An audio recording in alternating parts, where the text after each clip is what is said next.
जब तक सनातन धर्म के देवी देवता, पूजा की सामग्री और पूजा पाठ विधान का ज्ञान नहीं होगा तो मनमाने ढंग से की गई पूजा पाठ, जप तप यज्ञ हवन अनुष्ठान आराधना साधना का कोई फल प्राप्त नहीं होगा।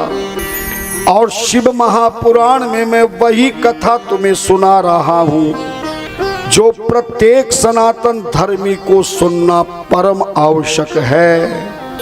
एक एक चीज का अगर ज्ञान तुम मन में रखोगे तब तुम्हें शिव महापुराण की कृपा होगी और भोलेनाथ की कृपा से सारे पापों से, तापों से, संतापों से, परितापों से हमेशा के लिए मुक्ति प्राप्त होगी। जीवन को जीने की शक्ति प्राप्त होगी, पापों से मुक्ति होगी, भोलेनाथ की परम प्रिय भक्ति होगी और जीवन को आगे बढ़ाने की शक्ति मिलेगी।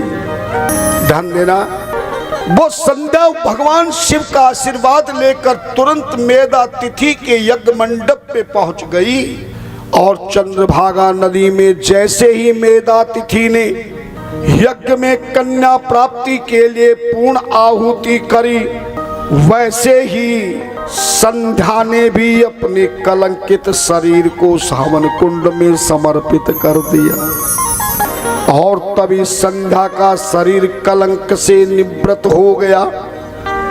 परम सुंदर परम शक्तिमान बनकर सीधा सूर्य लोक में चला गया। और इधर मेधा तिथि को भी यज्ञ भगवान अपनी शक्ति से एक बेटी को हाथ में लेकर, कन्या को हाथ में लेकर प्रकट हुई और उसी समय मेधा तिथि को बहुत सुंदर एक कन्या यज्ञ भगवान ने समर्पित करी। मेधा तिथि ने उस कन्या को स्वीकार करते हुए यज्ञ भगवान के द्वारा दी गई शक्ति रूपा, देवी रूपा, भक्ति रूपा कन्या को प्राप्त करके बड़े प्रसन्न हो गए और उस कन्या का नाम मुनिराज ने अरुंधति रखा। क्या नाम रखा? अरुंधति। चूंकि यज्ञ भगवान की परम शक्ति थी, मुनिराज ने बहुत बड़ा ज्ञान दिया, वेद शास्त्र पुराण इतिहास सब कुछ सिखाए गए और उस अरुंधति की बुद्धि इतनी तीव्र थी कि सनातन धर्म के सारे शास्त्रों का उसने अध्ययन कर लिया। तब मुनिराज ने शर्त लगाई, मैं अरुंधति का विवाह उसी ऋषि मुनि से करूंगा जो मेरी कन्या अरुंधति के साथ शास्त्रार्थ में विजय श्री प्राप्त करेगा। कहते हैं कि बहुत सारे ऋषि मुनि आए पर अरुंधति से विजय श्री प्राप्त नहीं करे, प्रणाम करके चले गए। अंतिम में ब्रह्मा के मानस पुत्र वशिष्ठ ऋषि आए और वशिष्ठ ऋषि से शास्त्रार्थ अरुंधति का हुआ और वशिष्ठ ऋषि की विजय श्री प्राप्त हुई और अरुंधति ने माला डालकर स्वयंवर रच लिया। और ये यज्ञ भगवान की दी गई मेधा तिथि की पुत्री अरुंधति वशिष्ठ ऋषि की धर्म पत्नी बन के धर्म मार्ग में लेने का संकल्प लेकर जीवन व्यतीत करने लगी। बोली वशिष्ठ जी महाराज की, अरुंधति महाशक्ति देवी की जय। समझ में आ रहा है ना? उधर सूर्य के पास संध्या पहुंची।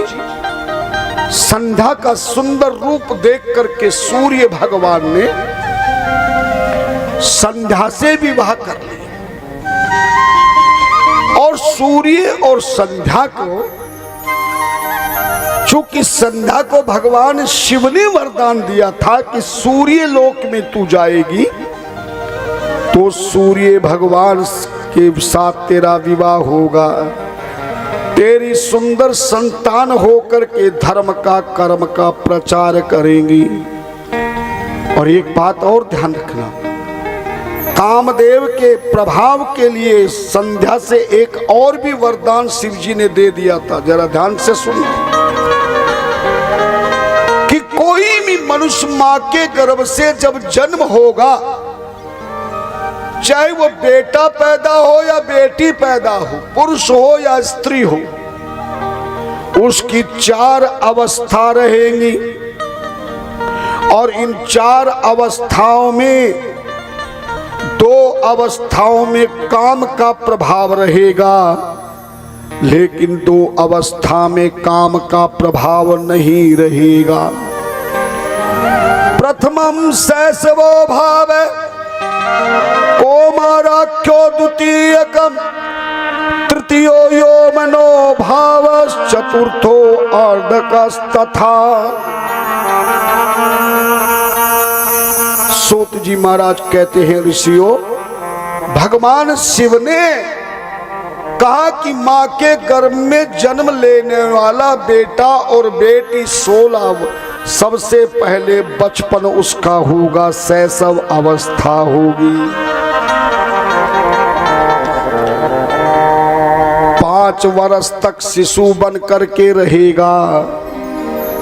उसे किसी प्रकार का ज्यादा ज्ञान, ध्यान, सम्मान, अच्छा बुरा का ज्ञान नहीं रहेगा। 5 वर्ष का बालक जैसे मर्जी रहेगा, खाएगा, पिएगा, घूमेगा, माता पिता को परेशान करेगा, जीवन में नादानी बनाएगा। क्या बोल रहा है, क्या सोच रहा है, क्या कह रहा है, इस शैशव अवस्था में वह स्वतंत्र रहेगा। और ऐसी अवस्था में कोई मुख से गलत बात भी निकल जाए तो माता पिता, गुरुजन, बड़े लोग कभी कोई दंड नहीं देंगे। जो बालक कह तो तरी बाता, सो नहीं मुदित मन पितु और माता। जो बालक कछु अजगर करही, बुध तिन कहूँ कछु दोष न धरही। 5-6 वर्ष का बालक कोई गलती भी कर जाए तो भले हम धमकाते हैं, कुछ भी करते, मगर वो किसी को भी बोल सकता है। उसकी तोतली बात को सुनकर के प्रसन्न हो जाएंगे। हाँ? और दूसरी अवस्था कौमारी अवस्था, 5 वर्ष से 16 वर्ष की आयु, 15 वर्ष की आयु तक उसकी कौमार्य अवस्था होगी। इस कौमार्य अवस्था में वह धीरे धीरे संसार का ज्ञान, ध्यान, सम्मान करने लग जाएगा। और 16 वर्ष की आयु के बाद फिर उसकी यौवन अवस्था, तीसरी अवस्था प्रारंभ होगी। और यौवन अवस्था 50 वर्ष तक रहेगी, किसी किसी को 60 वर्ष तक रहेगी। अंतिम 60 वर्ष से मृत्यु समय तक 100 वर्ष की आयु वृद्ध अवस्था कहलाएगी। ध्यान देना। इसलिए कामदेव का प्रभाव किसी किसी को कौमार्य अवस्था में तो हो सकता है, लेकिन विशेष रूप से यौवन अवस्था में काम का प्रभाव रहेगा। तृतीय प्रथम संप्राप्ते वयोभागे शरीरण, तीसरी अवस्था में काम का प्रभाव होगा। और काम के प्रभाव से वो अंधा बना रहेगा। इस तरह से भगवान शिव ने संध्या को वरदान दिया। शिव के वरदान के कारण ही भगवान शिव की कृपा से सूर्य के साथ संध्या का विवाह हुआ। और विवाह के बाद सूर्य भगवान से सबसे पहले 3 संतान प्राप्त हुई। सूर्य भगवान और संध्या से कितनी संतान प्राप्त हुई? 3। नोट कर लेना, याद करके भूल मत जाना, तुम सनातनी हो। और सूर्य की पूजा हमने कल बताई थी, पिंड को जल देना है, मूर्ति तस्वीर की मंदिर में पूजा करना है। मगर सूर्य के विषय के बारे में तुम्हें जानकारी न होगी तो बिना जाने मानने से कोई लाभ नहीं होता है। सबसे बड़े पुत्र का नाम वैवस्वत मनु था। क्या नाम था? वैवस्वत मनु। जो ब्राह्मण आज भी संकल्प में सूर्य के सबसे बड़े पुत्र का नाम लेते हैं, है ना, संकल्प जब कराते हैं, विष्णु विष्णु विष्णु नमः परमात्मने परमात्मने वैवस्वत मन्वंतरे अष्टाविंशतमे युगे कलियुगे कलि प्रथम चरण जाम्बूदीपे भरतखंडे निखिल जन पावने। वैवस्वत मनु सूर्य संध्या का पहला पुत्र हुआ और दूसरा पुत्र यमराज हुआ, जिसका नाम यम था। उसे राजा बनाने पर उसका नाम यमराज हो गया। और सूर्य की एक बेटी पैदा हुई जिसका नाम यमुना रखा गया। ध्यान देना, 3 संतान प्राप्त हुई। संध्या भगवान शिव की परम भक्ता थी। संतान बड़ी बड़ी हो गई पर सूर्य का पत्नी से प्रेम नहीं छूटा। और वही धर्म पत्नी सौभाग्यशाली नहीं, परम सौभाग्यशाली है जिस पत्नी से पति का बुढ़ापे तक भी प्रेम ना छूटे। हाँ, सच्चा पति भी वही धर्मात्मा कहलाता है जो अपनी धर्म पत्नी 90-100 साल की हो जाए तो भी प्रेम ही प्रेम बारिश होता रहे। पत्नी पति का सम्मान करे, पति पत्नी का सम्मान करे। इस ज्ञान को भगवान श्री राम ने हमें राम कथा में समझाया है। सीता का हरण हो गया तो भगवान श्री राम कितने रो रहे थे, हैं? रो रहे थे ना। और आज की पत्नी कहीं मैके चली जाए, कई दिनों तक ना होए, तो आज तक किसी पत्नी ने अपने पति को अपने प्रेम में रोते हुए देखा है क्या? हंसते हुए देखा? आज के पति का प्रेम सच्चा बहुत कम मिलता है। बाहर जाएगा तो खूब हंसेगा और घरवाली के पास आते ही सूना मुंह हो जाता है। और वैसे एक बात बता दूं सभी पतियों को, पत्नी के सामने बाहर से जब भी घर में दरवाजे में जाओ तो हंस के मत जाओ, नहीं तो तुरंत तुम्हें एकदम से टोंट कस देगी। बाहर जाके तो बड़ा हंसता है और यहाँ आते तेरे को सांप सूंघ जाता है। याद रखना। और एक बात और बता देता हूं, चाहे कितने बुढ़े क्यों न हो गए हो, अगर 60, 70, 80 साल के भी हो गए हो तो पत्नी के सामने कभी दूसरी नारी की कभी भी बड़ाई मत कर देना। और आपको मेरी बात अगर अच्छी ना लगे तो आज बुढ़ा व्यक्ति भी घर में जाके घरवाली से कहना, आज तक तूने कभी बढ़िया चाय नहीं पिलाई, पड़ोसन के पी के आया हूं, बड़ा आनंद आ गया है। मत कह देना, बुढ़ापा खराब हो जाएगा। और रिफाइंड के पराठे की जगह फिर तुम्हें मिट्टी तेल के पराठे खिला लग जाएगी। जा जा वही पी, यहाँ क्यों आया? बुढ़ापे में तुझे बुद्धि खराब हो गई। क्योंकि कोई भी नारी अपने पति के मुख से दूसरी नारी की बड़ाई नहीं सुन सकती।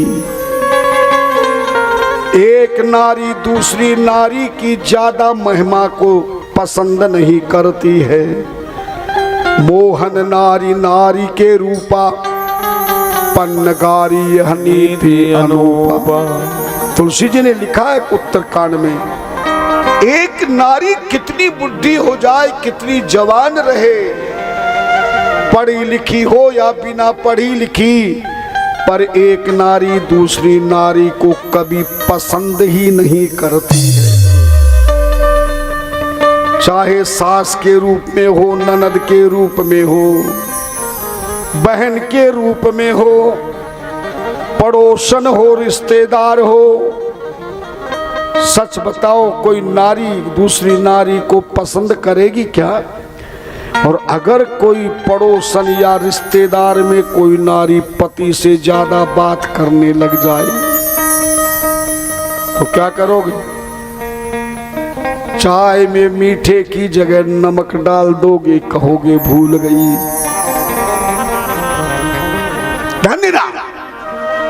लेकिन अगर पतिदेव किसी नारी से वास्तविकता में काम वासना से नहीं, विषय वासना से नहीं, वो अपनी देवी को, अपनी धर्म पत्नी को लक्ष्मी का रूप समझता हो और पत्नी अपने पति को विष्णु का रूप समझता हो, क्योंकि विवाह के फेरों के समय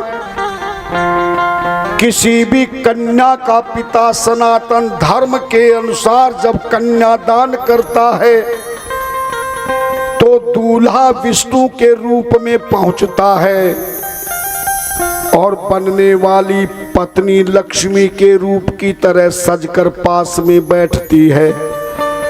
और बेटी का पिता, कन्या का पिता संकल्प में यही कहता है कि अमुक गोत्र की परपोत्री, अमुक गोत्र की अमुक की पुत्री, मैं ऐ दूल्हे राजा विष्णु के रूप में तुम आए हो, मैं अपनी लक्ष्मी रूप वाली कन्या जिसका ये नाम है, आज तुम्हें अपने हाथों से अग्नि के सामने, रिश्तेदारों के सामने, देवी देवता के सामने, ब्राह्मण देवता के सामने तुझे आज मैं पत्नी रूप में प्रदान कर रहा हूं। तुम सदैव लक्ष्मी के रूप की तरह इसका आदर करना और ये कन्या तुम्हारा विष्णु के रूप में सदा सम्मान करती रहेगी। लेकिन हम भूल जाते हैं, आज इसीलिए घर घर में रोग है, शोक है, परेशानी है, नादानी है, अज्ञानी है, पति अभिमानी है या पत्नी अभिमानी है। पति और पत्नी का झगड़ा, झगड़े में भी रगड़ा, रगड़ा भी तगड़ा तब होता है जब दोनों आपस में अपनी मर्यादा भूल जाते हैं, अपना लक्ष्य भूल जाते हैं, अपना कर्म भूल जाते हैं। धन्यवाद। भगवान सूर्य का और संध्या का भी घनिष्ठ प्रेम था। शिव पुराण में लिखा है अटूट प्रेम था। और पति पत्नी का प्रेम अटूट हो, ये सूर्य भगवान की कथा से आप ध्यान से सुने। बुढ़ापा आने पर बड़े बड़े दो पुत्र एक बेटी बड़ी होने पर भी सूर्य देव ने अपने पति का साथ, पत्नी का साथ नहीं छोड़ा। पति प्रेम करता था लेकिन संध्या को भगवान का भजन करने में बड़ा व्यवधान होता था, है ना। एक साथ काम और राम नहीं हो सकते। जहां राम है काम नहीं, जहां काम नहीं राम। अंतिम में संध्या ने सोचा कि मैं पति का भी अपमान नहीं करना चाहती हूं, इनको भी सब सुख प्राप्त हो, पत्नी का परम सुख प्राप्त हो और मेरी शिव की तपस्या भी पूर्ण हो जाए। तो संध्या ने शक्ति के द्वारा अपनी छाया के रूप में अपना प्रतिबिंब रात्रि को सूर्य के पलंग पर सुलाकर असली रूप वाली संध्या जंगल में जाकर शिवलिंग बनाकर भोलेनाथ की घोर तपस्या करने लगी।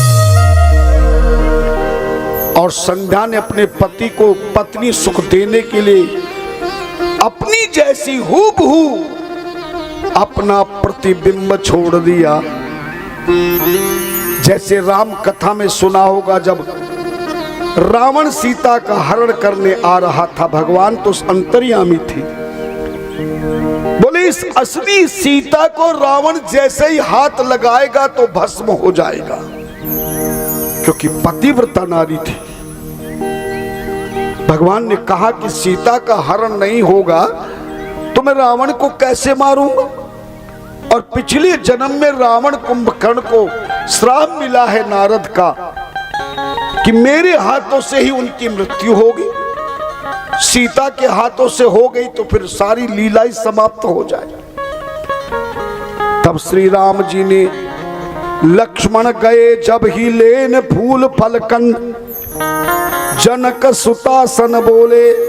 जब लक्ष्मण कंदमूल फल लेने गए जंगल में, तो अकेली सीता से प्रभु श्री राम ने विनय पूर्वक कहा, देवी मेरी राम कथा आज बंद होने वाली है, क्योंकि रावण आएगा और तेरे हाथ लगाते मर जाएगा, राम कथा बंद हो जाएगी। और रावण को मेरे हाथों से मरना है, मेरा सहयोग करो देवी। सीता ने कहा बताइए ना प्रभु, आदेश करिए क्या करना। पढ़ के देखना आरण्य कांड में भगवान श्री राम ने सीता को कहा, तुम पावक मैं करहु निवासा, जब लग करहु निशाचर नासा। जब तक मैं सारे राक्षसों का संहार करूं तब तक तू अग्नि में प्रवेश कर जा, बाद में मैं तुझे ले लूंगा जब मेरी लीला पूरी हो जाएगी। सुनते ही सीता ने निज प्रतिबिंब राखते हैं सीता जी ने राम जी के पास नकली सीता बिठा दी, अपनी प्रतिबिंब छोड़ दिया, छाया छोड़ दी, ऐसी शक्ति थी। और असली सीता अग्नि में प्रवेश कर गई। इसलिए याद रखना, राम कथा कभी सुनो तो रावण जिस सीता को ले गया था वो सीता असली नहीं थी।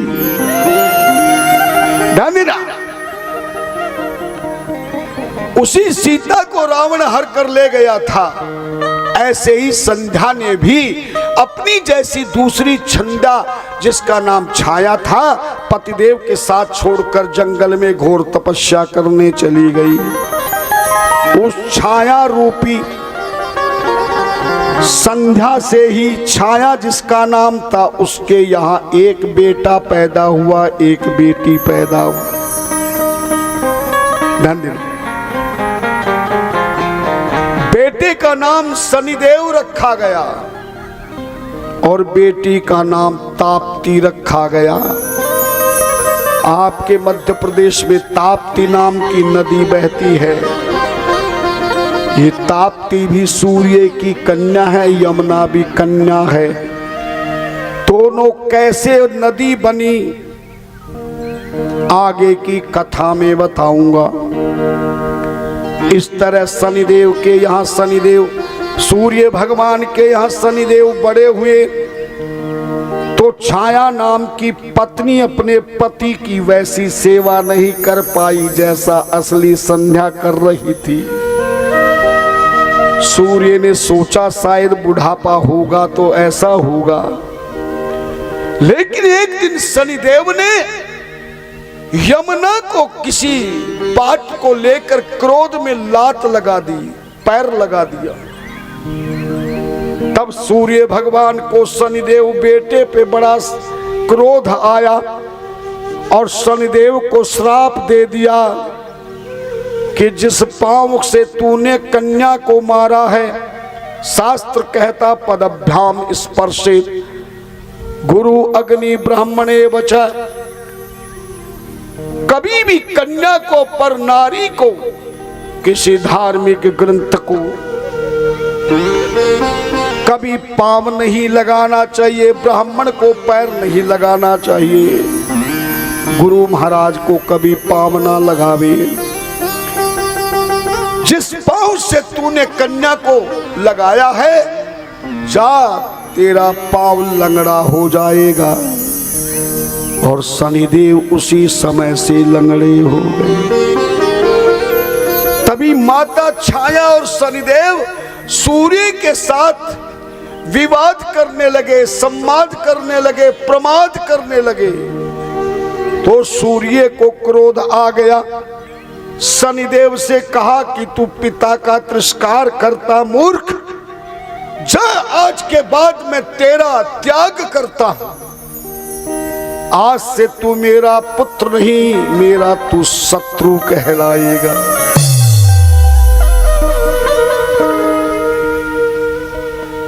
छाया पत्नी में तकरार किया, कहा कि तुम मेरे यहां से चली जा। माता पुत्र को श्रापित करने के बाद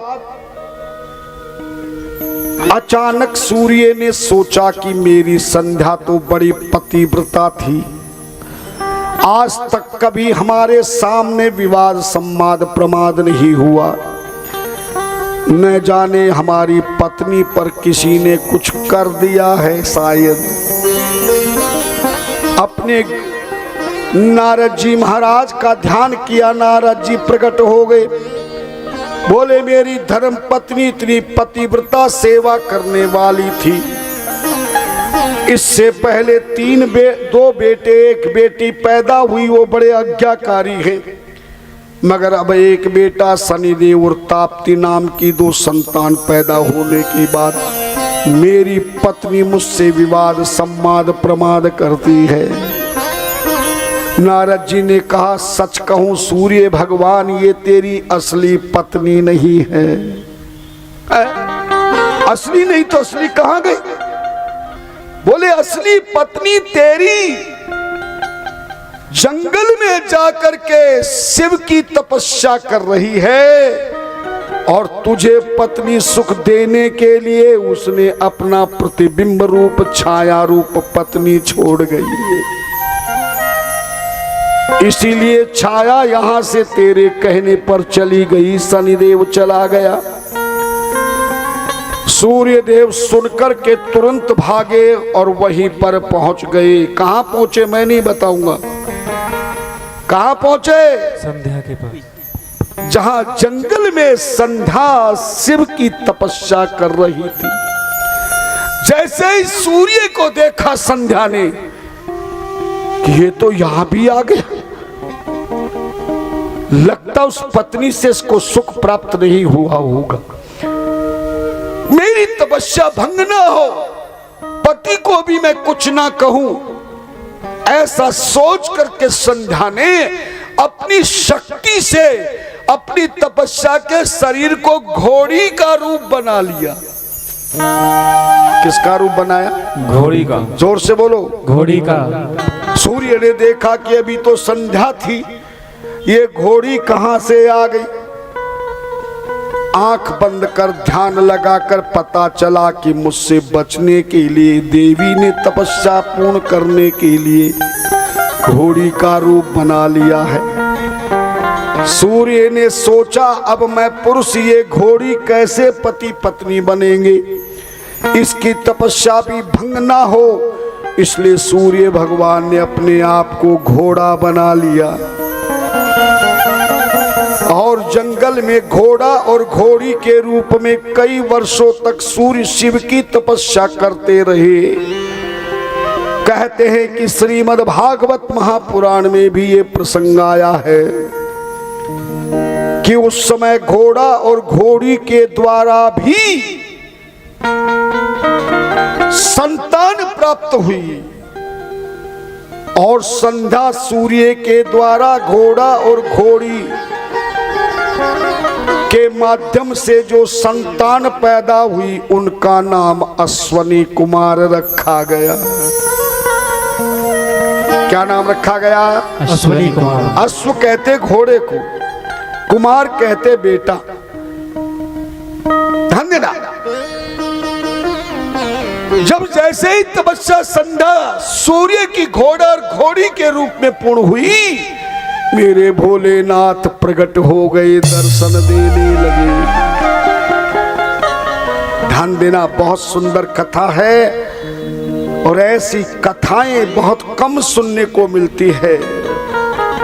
नाचने को खूब मिल जाएगा, भजन भी खूब मिल जाएंगी, यजन भी खूब मिल जाएगा, सृजन भी खूब मिल जाएगा, पर मंजन आपको बहुत कम मिलेगा जो पापों से मुक्ति दिला सके। कथा तो समझ में आ रही है ना? बोलो ना। सूत जी महाराज कहते भगवान शंकर प्रकट हो गए, घोड़े और घोड़ी के रूप में प्रणाम किया सूर्य संध्या ने। तब घोड़ी के रूप में भगवान शिव ने आशीर्वाद दिया। आज जिंदगी में पहली बार पति और पत्नी में कैसा घनिष्ठ प्रेम होना चाहिए, पति और पत्नी का कैसा नेम होना चाहिए, ग्रस्त जीवन का कैसा क्षेम होना चाहिए, आज तूने शास्त्रों में अपना नाम लिखा दिया है देवी। जा, मैं तुझे वरदान देता हूं, ध्यान देना। सब लोग इधर ध्यान दो, उधर क्या देख रहे हो? वो भी तुम्हारी जैसी।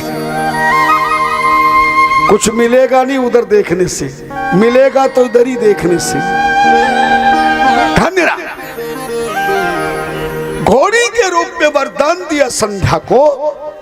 आज से मैं वरदान देता हूं, मृत्युलोक में सनातन धर्मी कोई भी पुरुष जब यौवन अवस्था को धारण करेगा और विवाह के योग हो जाएगा,